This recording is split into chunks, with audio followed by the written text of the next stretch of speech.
걸을 때 고관절에 통증이 있으신가요? 사타구니 안쪽에서 시작해서 허벅지 안쪽으로 내려가는 불편함이 느껴지시나요? 또는 엉덩이 바깥쪽에 나타나는 통증이 있으신가요? 계속 시청해주세요. 이 문제를 해결하기 위해 꼭 해야 할 3가지 핵심 단계를 알려드리겠습니다. 통증이 나타나는 첫 번째 이유는 힘이 부족하기 때문입니다.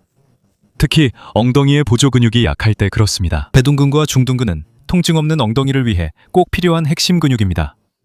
오늘 이 근육들을 어떻게 단련하는지 알려드리겠습니다. 안정성이 부족하면 제대로 걷지 못하고 체중을 두 발에 고르게 실을 수 없으며 절뚝거리게 됩니다. 이것이 엉덩이 통증이 생기는 주요 원인 중 하나입니다.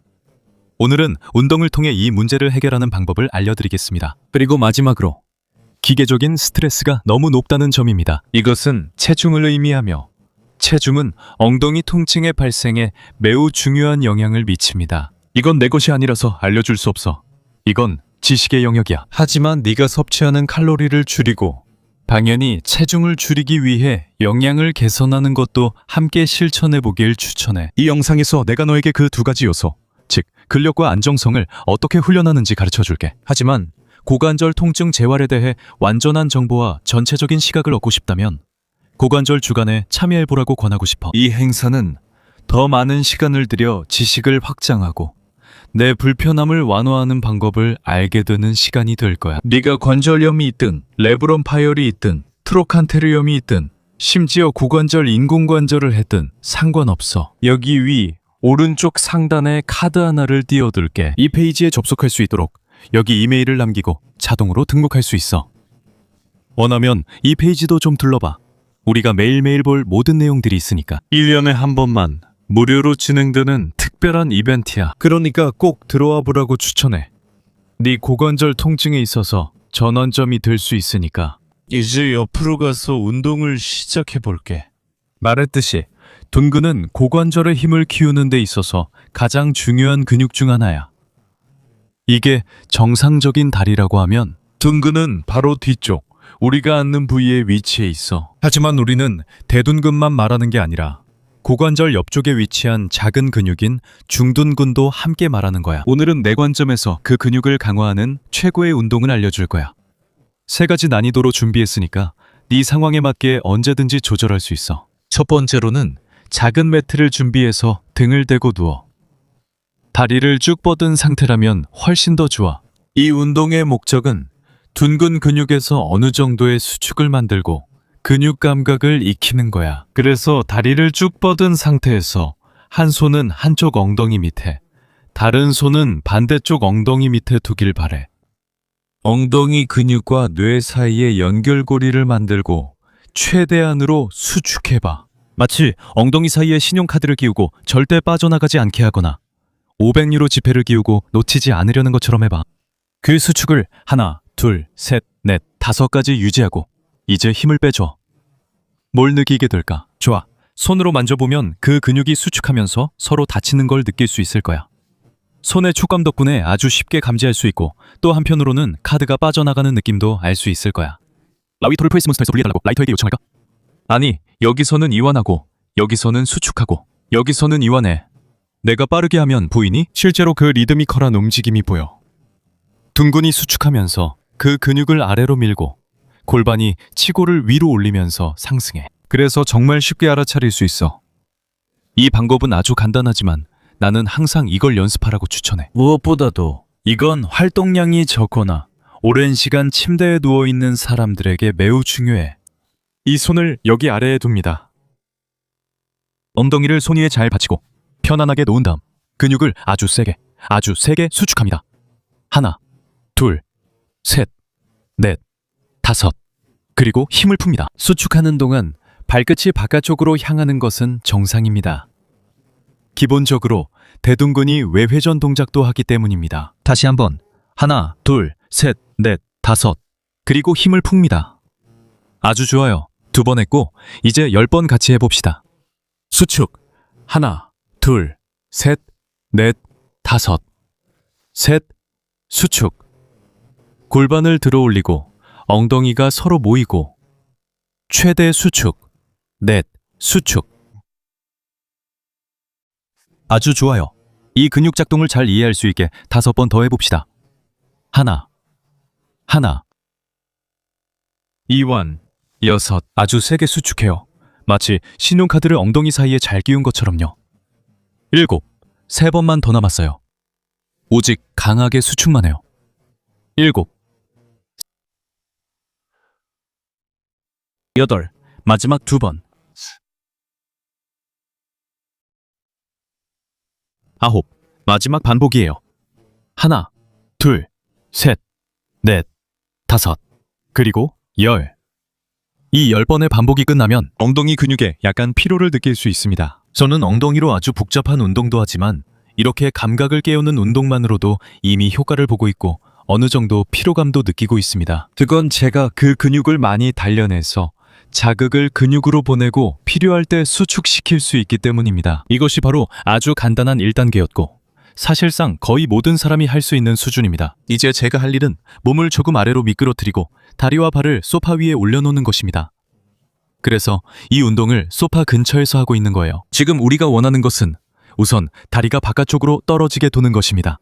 여기서는 잘 보이지 않지만 외회전을 하도록 해서 엉덩이 근육의 수축이 더 커지도록 할 수 있습니다.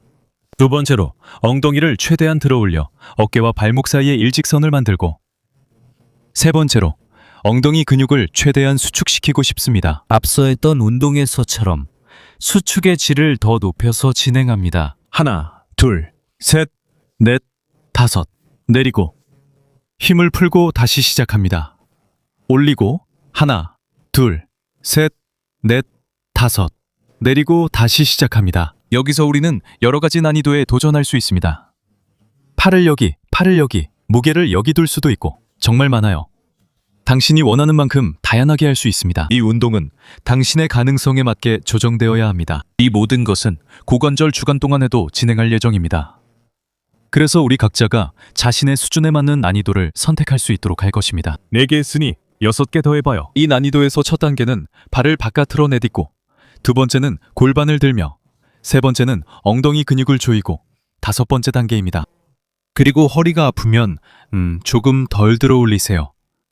바닥에서 1cm만 들어 올려도 수축이 조금 약해지지만 고통 없이 할 수 있습니다. 허리에서는 7번째 동작으로 넘어갑니다. 이완합니다. 8번째. 이완합니다. 마지막 2개. 위로 9번째.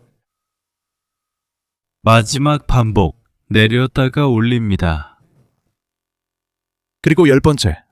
이 운동은 둔근뿐 아니라 허리와 햄스트링에도 효과적입니다. 심지어 한 단계 더 나아가서 조금 더 난이도가 있는 운동에 도전하고 싶다면 기본 브리지 운동을 할 수 있습니다. 이제 우리가 해야 할 것은 발을 바닥에 대고 무릎을 90도 각도로 굽히고 팔은 원하는 대로 두고 같은 방법으로 운동을 진행하는 것입니다.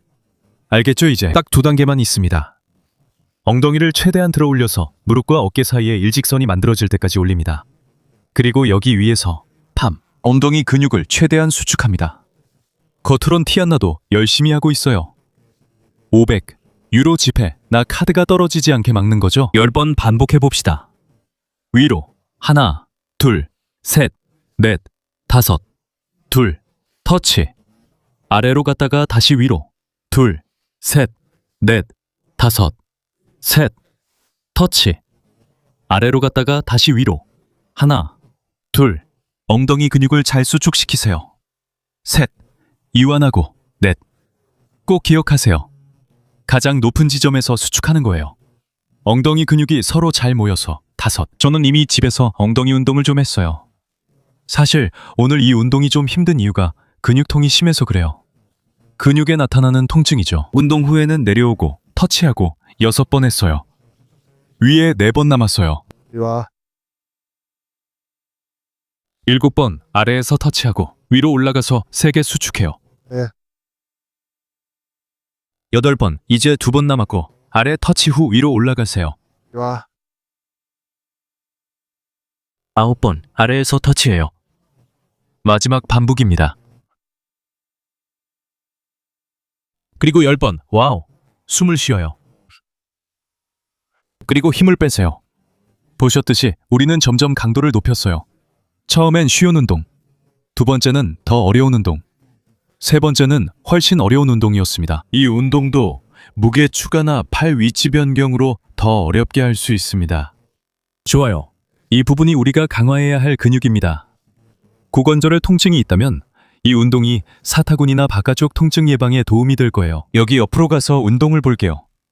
이 안정성을 개선하기 위한 운동들도 함께 볼 거예요. 자, 시작해 봅시다. 안정성을 훈련하기 위해서는 빗자루 막대가 필요합니다. 특히 균형 잡는 운동이 어렵거나 안정성이 좋지 않거나 자주 넘어지는 분들에게 더욱 필요합니다. 막대는 이 운동을 훨씬 더 쉽고 안전하게 할 수 있도록 도와줄 거예요. 제가 원하는 것은 다양한 균형 운동과 고유 수용 감각 운동입니다. 이 운동들은 발을 자극하고 엉덩이도 함께 강화할 수 있습니다. 첫 번째 운동은 아주 간단합니다. 한 발을 다른 발 앞에 두세요. 마치 선 위에 서 있는 것처럼요. 공예사가 걷는 줄처럼 앞을 바라보고 지팡이로 옆을 살짝 짚으면서 균형을 유지하세요. 특별히 어려운 점은 없습니다. 다리를 완전히 펴고 45초 동안 자세를 유지하세요. 여기서 당연히 너무 쉽다면 여러 가지 변형을 적용할 수 있습니다. 첫 번째는 지팡이를 완전히 없애는 것이고, 두 번째는 한쪽 눈을 감는 것입니다. 한쪽 눈을 감으면 시각적 기준점 중 하나를 잃게 됩니다. 몸은 균형을 잡는데 훨씬 더 어려움을 겪게 되고, 시각적 기준점보다는 다리에 더 많이 의지해 안정성을 유지해야 할 것입니다. 그래서 한쪽 눈을 감는 것은 난이도를 높이는 아주 좋은 방법입니다. 모든 것이 잘 된다면 반대쪽 눈을 감을 수도 있고, 마지막으로 두 눈을 모두 감을 수도 있습니다. 여기서 조심하세요. 왜냐하면 보시다시피 아주 쉽게 균형을 잃을 수 있기 때문입니다. 이건 균형 감각이 더 좋은 사람들에게만 적합한 난이도입니다. 그러니 자신에게 맞는 자세와 난이도를 찾아서 45초 동안 유지하세요. 이제 우리 둘이 여기서 할 거예요. 저는 자세를 유지하고 정면을 바라보고 지팡이를 짚을 거예요. 그리고 45초까지 셀 겁니다. 5,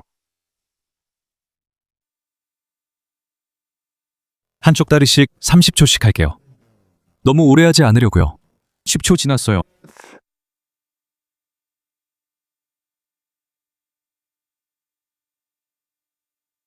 (20초) 기억하세요. 두 무릎 모두 완전히 펴주세요.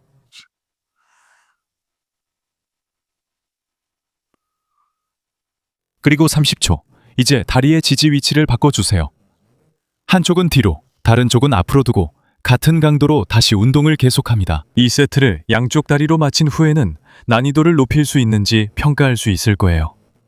여기서 10초가 지났습니다. 예.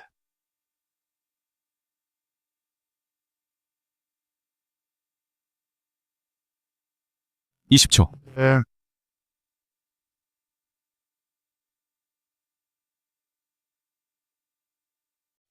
29, 30 완벽해요. 이 첫 번째 레벨이 마음에 들었고 무리 없이 해낼 수 있었다면 다음 단계는 발로 선을 만들고 한 발의 뒤꿈치를 반대쪽 발의 엄지발가락 바로 앞에 두면서 걷는 거예요. 그리고 여기서는 원한다면 지팡이를 사용해서 운동을 더 쉽게 할 수 있어요. 균형 감각이 좋은 분이라면 지팡이를 빼고 연습할 수도 있습니다. 이런 식으로요.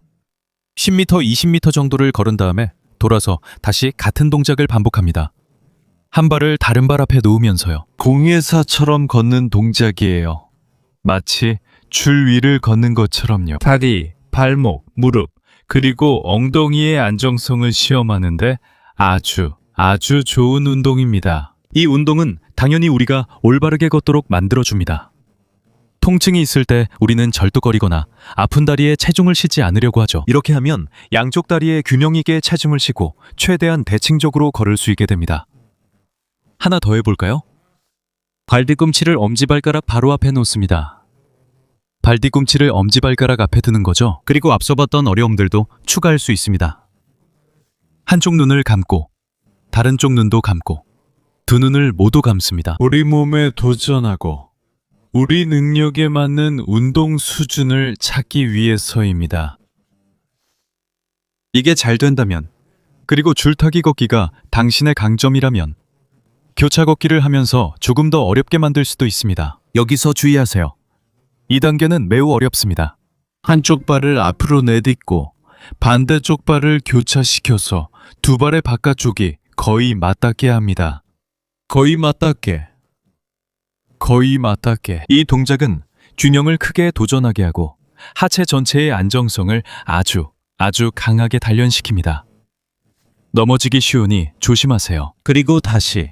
우리는 다양한 시각적 포인트로 연습할 수 있습니다. 한쪽 눈을 감거나 두 눈을 모두 감거나 지팡이를 사용하거나 사용하지 않으면서 운동을 더 어렵게 만들 수 있습니다. 당연히 여기서는 한쪽 다리에 체중을 잘 실어주고 그 다리가 하중을 받도록 하며, 이렇게 하면 대칭을 찾는 데 도움이 되고 우리가 가지고 있을 수 있는 절뚝거림을 줄이는 데도 도움이 됩니다. 아픈 다리나 한쪽 다리를 바닥에 디딘 상태에서 한 번 더 교차하고 교차하고 교차하고 교차합니다. 이 운동들은 어떻게 하나요? 첫 번째는 둔근 운동입니다. 제가 추천하는 것은 본인이 좋아하는 변형 동작을 선택해서 3, 4세트 10회 반복으로 운동하는 것입니다. 두 번째는 이렇습니다. 지금까지 본 두 운동을 해보세요. 먼저 한 발을 다른 발 앞에 두는 정적 자세 운동을 하고, 이후 두 가지 걷기 중 하나를 선택하세요. 그리고 하루에 5, 10분 정도 꾸준히 연습해보세요. 하루에 20, 30분만 투자해도 정말 놀라울 정도로 큰 변화를 느끼실 수 있을 거라고 확신합니다. 엉덩이 부분에서 3, 4주 만에 확실히 좋아지는 걸 느끼실 수 있을 겁니다. 제가 여러분께 알려드리고 싶었던 내용은 여기까지입니다. 사타구니나 엉덩이 바깥쪽에서 불편함을 피하려면 3가지 핵심을 꼭 기억해서 실천해야 합니다. 처음에 봤던 둔근 운동을 통한 근력, 그리고 지금 걷기 운동으로 하고 있는 안정성이 그 2가지입니다. 그리고 마지막으로, 이미 아시겠지만 체중 감량이 중요합니다. 그래야 엉덩이 관절에 과도한 힘이 가지 않습니다. 이 부분은 제 전문 분야는 아닙니다. 전문가와 상담해 보시길 권해드립니다. 그리고 영양 상태와 수면의 질도 함께 개선해 보시길 바랍니다. 그리고 가능하다면 너무 무리가 가지 않는 유산소 운동, 예를 들어 실내 자전거 타기나 수영, 또는 단순히 물속에서 걷기 같은 활동을 해보시는 것도 좋습니다. 이제 인사드리겠습니다. 4월 21일부터 27일까지 진행되는 무료 행사 고관절 주간을 꼭 기억해 주세요. 이 행사는 힘, 안정성, 가동성 운동을 배울 수 있는 특별한 기회입니다. 통증을 어떻게 관리해야 하는지, 어디까지 노력해야 하는지 알게 될 것이고, 통증이 얼마나 많은 요인에 따라 달라지는지도 이해하게 될 것입니다. 그 링크를 설명란과 첫 번째 댓글에 남겨두었습니다. 첫날인 4월 20일 라이브에서 뵙길 바라며, 혹시 못 오시더라도 제 채널의 다른 영상에서 꼭 뵙길 바랍니다. 곧 다시 만나요. 배운 모든 것을 꼭 적용해 보시길 바랍니다.